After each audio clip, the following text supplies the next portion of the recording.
All right. Wow, what a day. I'll let you guys get settled in. But while you're doing it, for those of you who, Kevin was saying, are been on your phones, this is an opportunity for you to flex that, twitch that itch, and that is to pull up the Menti on your phones. We're going to solicit some um, feedback from you if we can. So really want everyone to do this. It should take you to a site where you'll hopefully face or not face, confront the offer, the first opportunity to give some input. So Stephanie, I wanted to say a quick welcome to you and make sure that folks know who you are. You're with the National Grocers Association, which is a national organization that represents independent grocers. Do you want to just give us a quick minute on who you are? And then we can also move on to the next part of the slide so people can see the first question while you're getting a chance to introduce yourself. Thank you, Stacy. I'm Stephanie Johnson with the National Grocers Association. I am the Vice President of Government Relations, and so I help independent grocers talk to the government about what they need to be active economic engines within their communities. And so I'm a registered dietitian. My background is focused on nutrition, and I use that to lobby on SNAP and WIC and all sorts of food programs that we all know we've talked about all day today. All right. Thanks, Stephanie. I appreciate that. So the first, I'm hoping this works. So the first question that we wanted to just solicit a little bit of feedback from you before we reflect on the day and talk about what's next. So that the first question is, name one thing that you learned today that inspired you. And theoretically, as you type it in, it'll start to show up here. All right, environment matters. I think Kevin probably wrote that. It's my guess, unless one of you really took home to heart what he said. So we'll just give you a few seconds to get your answers in and load them up. And maybe, ladies, we can share one or two things that we heard today. I certainly, and one thing that resonated with me is, given how many incredible leaders we have here, far too many communities are experiencing this problem. But also, and I think I said it earlier, building wealth while we rebuild the food system, seeking a way to do it in the right way, and building wealth within the community, building economic opportunities in communities. I certainly took that home today. I don't know if you guys have thoughts, of one or two thoughts before we look at what the wall is offering.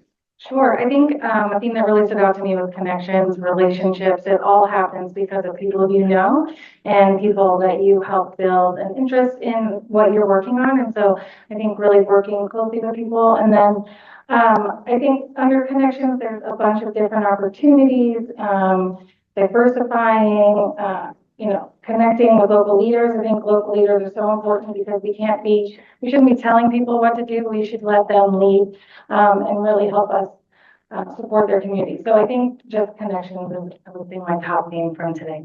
Yeah, well, before I turn to Ertharin, what I love is that youth got inspired people. So Mike, I hope you took that home. That's pretty awesome. Environment matters, that we're on the right path. Diversity to partner the hearts of people. There's some great Compassion Coalition. There's some incredible answers there. All right, let's move on to the second question. If we can, well, and then I'll ask you, Ertharin, to reflect as well. But if I get folks filling in the second question while you reflect on today, what strikes you as our greatest challenge in this work? And then Ertharin, why don't you talk about some of what inspired you today while folks are answering this? Okay, so much of what was up here is what I would have said. So I'll just add one more thing. And that was, Emily said this, and it was in explicit terms, but it was reflected in, the sentiment was reflected in many of the conversations we held today. And that was that we have the same problem in the Mississippi Delta as in Boston, Massachusetts. We should have the ability to solve it.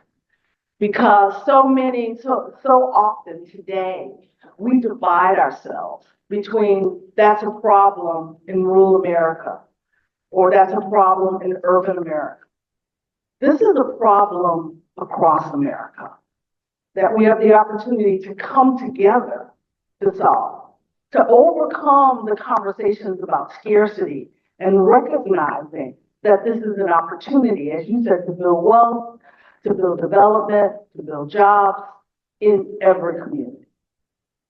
All right. Well, thank you all for answering this next question, which is what strikes you as our greatest challenge in this work? I see funding coming up in a couple of different contexts, but needing resources, right? Presumably to do more of what you already do and to launch the businesses. And you guys can jump in here. See certainly concerns on a partisan bent is listed. And then I think just a broader complexity of the problem, right? It isn't just about opening a store or a business, but this broader context. Do you want to reflect on some of what we heard today?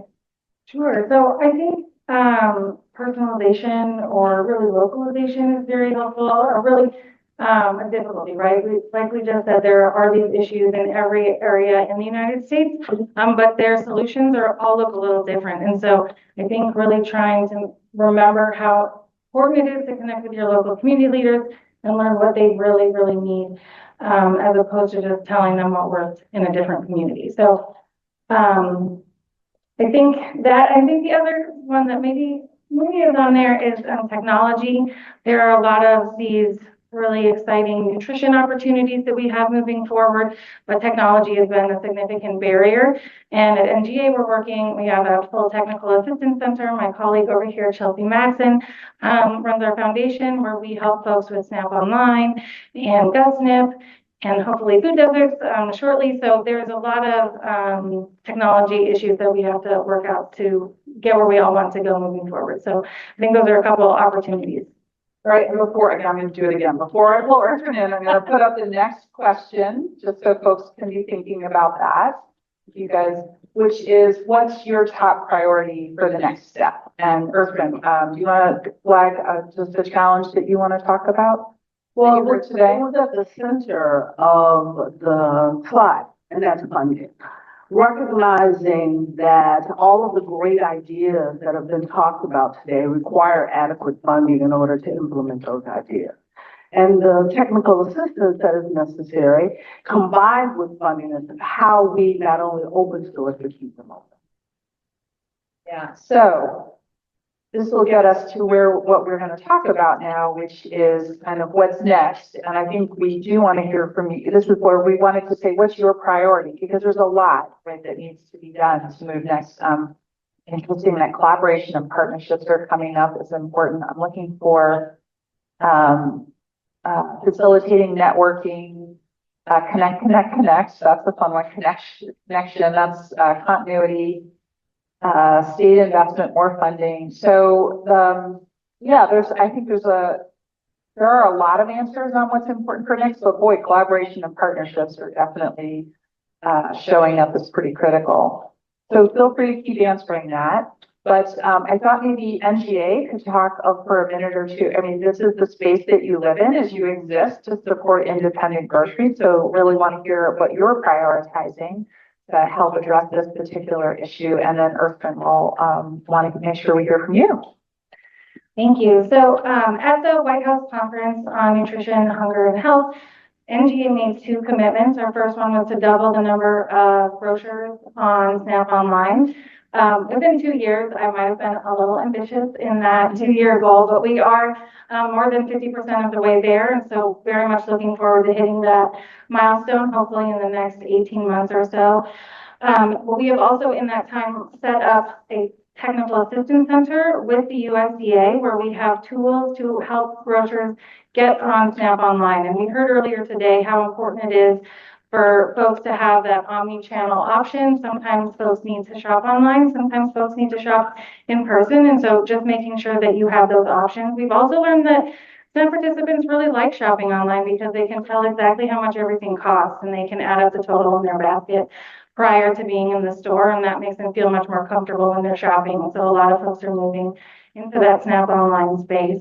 Our other commitment at the conference was making a kind of like a store-in-a-box toolkit and helping folks connect with the resources that are needed if they do want to start stores. And so we are just beginning to start this project, working with the Healthy Food Financing Initiative, and we're going to be looking at a survey of the landscape and see where we can really target projects moving forward. So I think both of those are really, really exciting opportunities for grocers that want to expand access in their communities. And the other TA center that we have is for GusNip. Like I mentioned, the technology solutions are different for every store, and it depends on what POS system you have and what payment processor you have. And in order to take these programs and be able to have them in your store, you often need new technology, or you need someone to help you integrate your technologies. And so NGA also has a technical assistance center to help folks do that. So we really do look at this as in the big picture, how do we help independents stay open and thrive within their communities? And I think providing this ongoing technical assistance is really critical to that. Thank you so much, Stephanie. Ertharin, do you want to jump in? Well, thank you. I listened to you talking, Stephanie, and I was saying partnership. We need to work more with NGA. I sit here today, and it's 3:00 in the afternoon on a Friday, 2 weeks before Christmas, and you all are still here. Yeah. Okay, that says something about the importance of this topic, the connections that you've made in this room today, and our opportunity to keep this conversation moving forward, to keep you all engaged, to give you the things that you said you need. We've identified a couple must-dos right out of the gate. We actually have developed a joint concept note that we've been working on for the next phase of this work. At the top of that is creating an executive corps of retired retail executives. Because so many of you have said in so many different ways, I wish I knew then what I know now. And what I know now, I still don't know all the answers. Imagine if we had seasoned executives who were available to you, who could answer those questions about what you need to know, who were part of helping you build your success and keeping the store open and making a profit. We need to make that real. And we can't do that without NGA, without FMI, because those are your executives that we need to work with this community. So we're excited about piloting and growing and scaling that retail executives core. We're also really excited about the opportunity to take all of the different programs that you've heard about today, whether it was Emily and all of the work that she's doing at Harvard, or Stephanie and all the different work that is happening with NGA, or other organizations that were on the partnership committees, and creating interoperability between that information. Creating a one-stop shop that connects you, that gives you the ability to access information and data. There's lots of work happening in every community. There's significant progress being made. We have the opportunity to learn from each other and to avoid making the same mistakes that someone else has already made if we maximize the technology. And so those are two of the must-dos coming out of this conversation that we're working to build. There's a concept note available. Any of you out there who are funders who want to fund this work, we'd be delighted to have you come on board. But as you can see, this is not work performed in a vacuum. There's an audience and an opportunity waiting for us to seize it. Yeah, no, absolutely.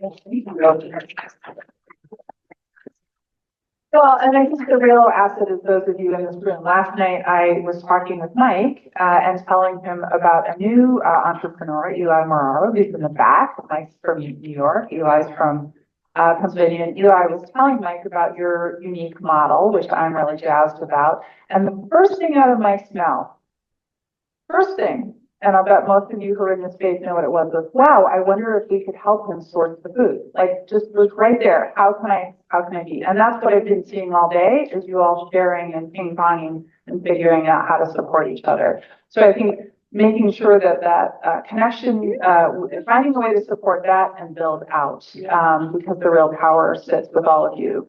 And then drawing in that really critical capital. Yeah, I was having a similar conversation with Stacy Levenville, who's the executive director of the California Food Bank Association.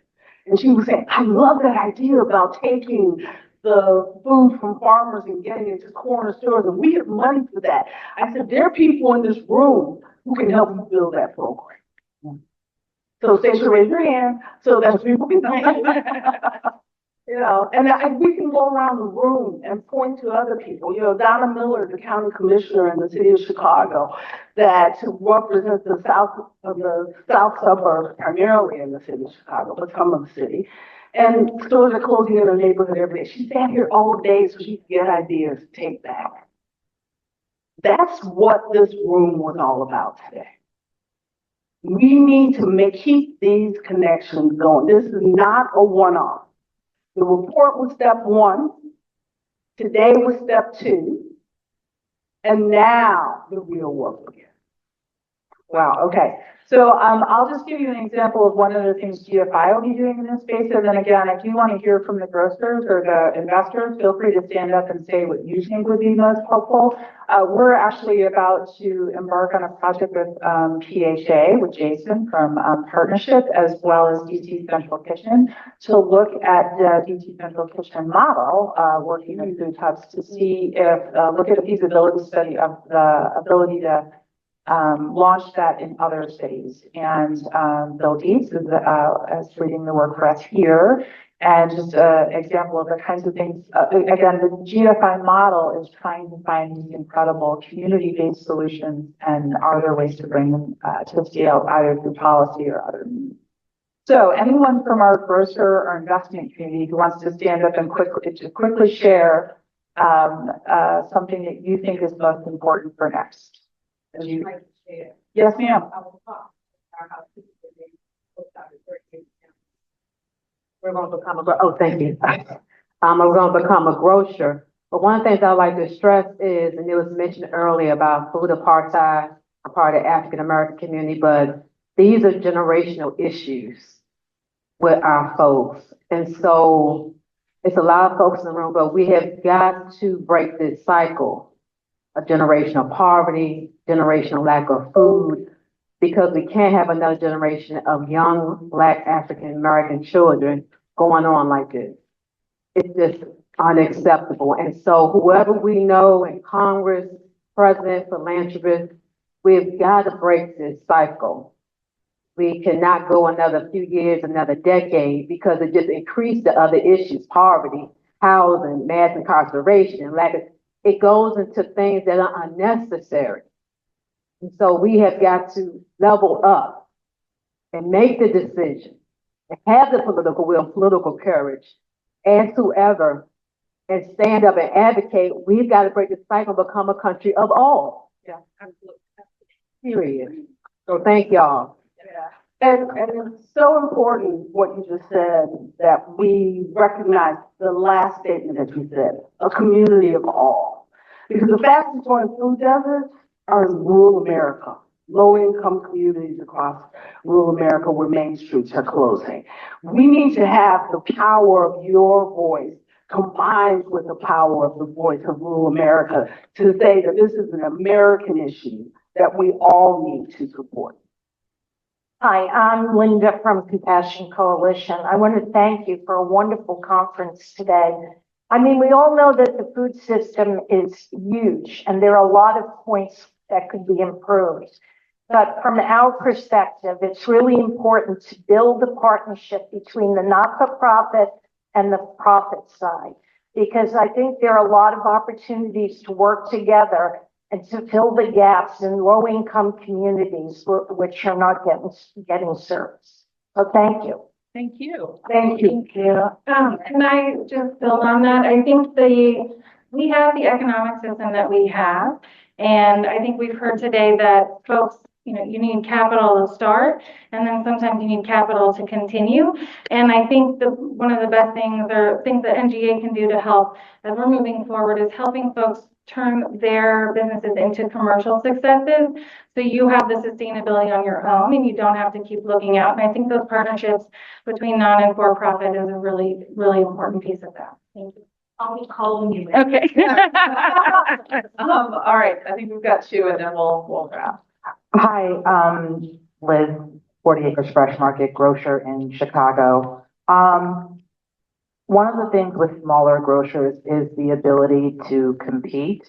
And how do we in this room influence that from a policy standpoint? We got a huge victory at the federal court level with the thumbs down to the Kroger-Albertsons merger, and hopefully it stays that way.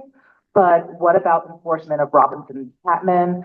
And like, even when you are able to buy from large wholesalers, there are some that are known for like supplying very large retailers at almost no markup and then transferring all of that markup to smaller retailers that are buying from them. Like, how do we put competition back into the grocery industry? Please come talk to me after this. That's NGA's number one issue is competition, and we work on this diligently. And I think there are a lot of opportunities to get the FTC to work with us more. They just enforced Robinson-Patman yesterday for the first time in over 40 years. And so I think that's a big step in the right direction. And what we're looking for is folks to follow the law and not necessarily put anyone at a disadvantage. We just want folks to follow the law. So let's connect. Happy to talk more about competition. That's something we do all day, every day. So thank you. Did you have something or, okay, yeah. All right. And if I could just add on that, one of the things we want to do is to embrace the idea of a diversity of solutions. That we will have large national retailers, regional retailers, as well as independent, the nonprofits, co-ops. We need to recognize that it is not this or, it's this and that is going to solve the problem. Yeah, thank you. Great. So I'm going to let Ertharin have the last word, but before I go, I want to make sure that we thank the key funder who helped support this for GFI, and that was the Rockefeller Foundation. It's just incredibly grateful to them for their support, both in this space, but across a transformation of the whole food system. They have been an unbelievable partner in supporting us and convening like this. Wanted to make sure you knew that they were also indirectly supporting all of you. Ertharin. Well, I have a responsibility then to say thank you to the Rockefeller Foundation because FSF would not exist but for financial support from the Rockefeller Foundation. And so they've been big partners in food system transformation, and that has not changed.